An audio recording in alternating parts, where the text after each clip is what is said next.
Assalamualaikum warahmatullahi wabarakatuh. Perkenalkan, nama saya Yusuf Nafrianta Pratama, NIMC 7321080. Prodi Hukum Pidana Islam, Fakultas Syariah dan Hukum, Universitas Islam Negeri Sunan Ampel, Surabaya. Baik, pada kesempatan kali ini saya akan mempresentasikan hasil penelitian saya yang berjudul pertanggungjawaban pidana terhadap gratifikasi melalui rekening pihak ketiga dalam perspektif hukum pidana Islam. Baik, dalam hal ini yang melatar belakangi dalam penelitian ini ialah menurut indeks persepsi korupsi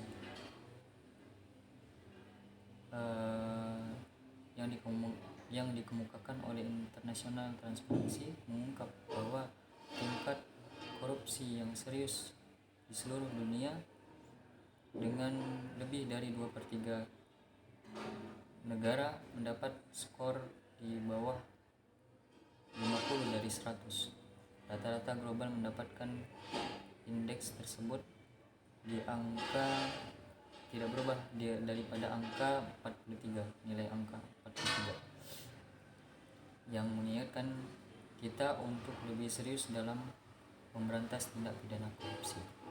Menurut Ketua International Transparency, yaitu Francois Valerian, mengungkap bahwa korupsi merupakan ancaman global yang terus berkembang, yang tidak hanya merusak pembangunan tetapi juga menjadi penyebab utama dalam penurunan nilai demokrasi, ketidakstabilan, dan pelanggaran hak asasi manusia.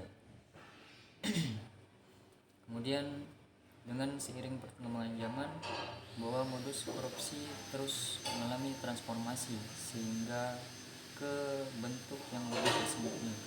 Dalam hal ini seperti modus penerimaan gratifikasi melalui rekening pihak ketiga, di mana penerimaan tersebut dilakukan dengan menggunakan rekening orang lain atas ajudan atau kerabat untuk menyamarkan penerimaan gratifikasi yang sebenarnya yang dinikmati oleh pelaku sebenarnya. Kemudian pada putusan nomor 14 garis miring Pitsus Strik TPK garis miring 2024 garis miring PT TTE memuatkan putusan pengadilan tingkat pertama, yang dimana dalam putusan tersebut menjatuhkan hukuman pidana penjara selama 8 tahun dan denda sebesar 300 juta rupiah subsidiar, dengan disertai pidana tambahan berupa uang pengganti sebesar 109.56.827.500 rupiah dengan dan mata uang asing sebesar 90.000 US dollar Amerika Serikat.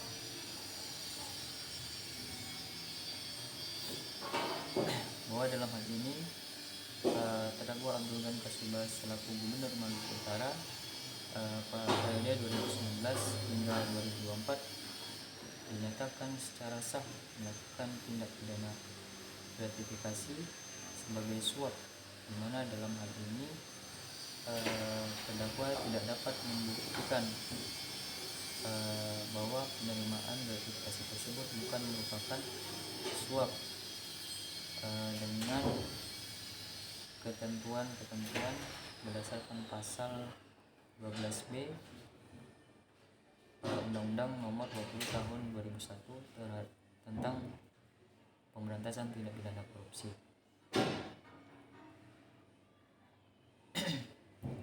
Dalam hal ini penulis menggunakan metodologi penelitian yuridis normatif dengan pendekatan statut apor atau pendekatan peraturan perundang-undangan, dan case apor atau studi kasus, atau kemudian komparatif apor atau mengkomparasi konsep hukum dalam hukum positif dan hukum pidana Islam. Kemudian dalam hal ini peneliti menggunakan sumber bahan hukum seperti sumber bahan hukum primer, yaitu peraturan perundang-undangan, putusan pengadilan, kemudian Al-Quran dan hadis. Kemudian sumber bahan hukum sekunder, yaitu buku dan jurnal hukum. Kemudian bahan hukum tersier, yaitu kamus dan ensiklopedia hukum. Kemudian dalam hal ini peneliti menggunakan teori yang relevan untuk menjadi landasan sebagai alat ukur untuk meneliti permasalahan yang secara sistematis. Di antaranya itu teori gratifikasi sebagai suap berdasarkan pasal 12B Undang-Undang Nomor 20 Tahun 2001 tentang pemberantasan tindak pidana korupsi. Kemudian teori bulul dan riswah dalam hukum pidana Islam, dengan mengklasifikasikan perbuatan terdakwa sebagai bentuk daripada perbuatan bulul dan riswah dalam hukum pidana Islam.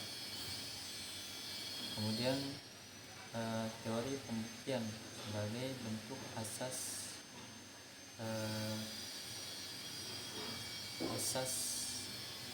keadilan, di mana dalam hal ini berdasarkan pasal 12B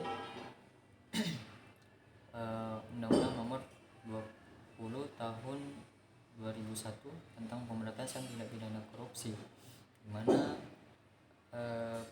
penerima gratifikasi diwajibkan melakukan pembuktian sebagai bentuk pembuktian terbalik untuk membuktikan bahwa penerimaan gratifikasi tersebut bukan merupakan suap. Kemudian teori pertanggungjawaban pidana.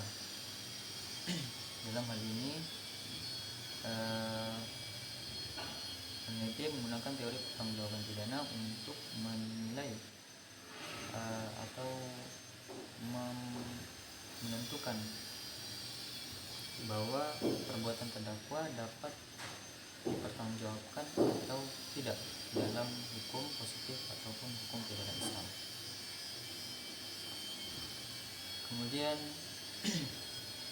dalam hasil pembahasan, yaitu rasio residendi hakim, bahwa hakim menilai bahwa gratifikasi yang dilakukan oleh terdakwa merupakan bentuk dari suap sebagaimana yang dikemukakan yang berdasarkan ketentuan dari pasal 12B, mana penerima gratifikasi wajib membuktikan penerimaan tersebut bukan merupakan hasil dari suap.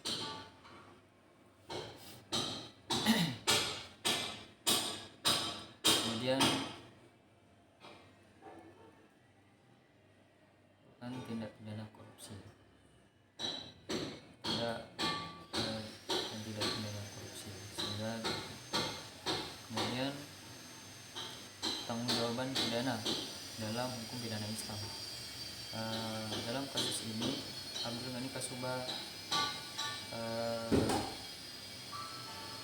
melalui konsep ta'awun alal isim dalam surat Al-Maidah ayat 2 menjelaskan bahwa perbuatan tolong menolong seperti menggunakan rekening pihak ketiga itu merupakan istilah dari musyarrik atau sekutu, sehingga dapat dipertanggungjawabkan pidana dengan pidana hukuman sanksi hukuman takzir dalam hukuman pidana Islam, sebagaimana dengan dilihat dari niat pelaku perbuatan dan kelayakan hukum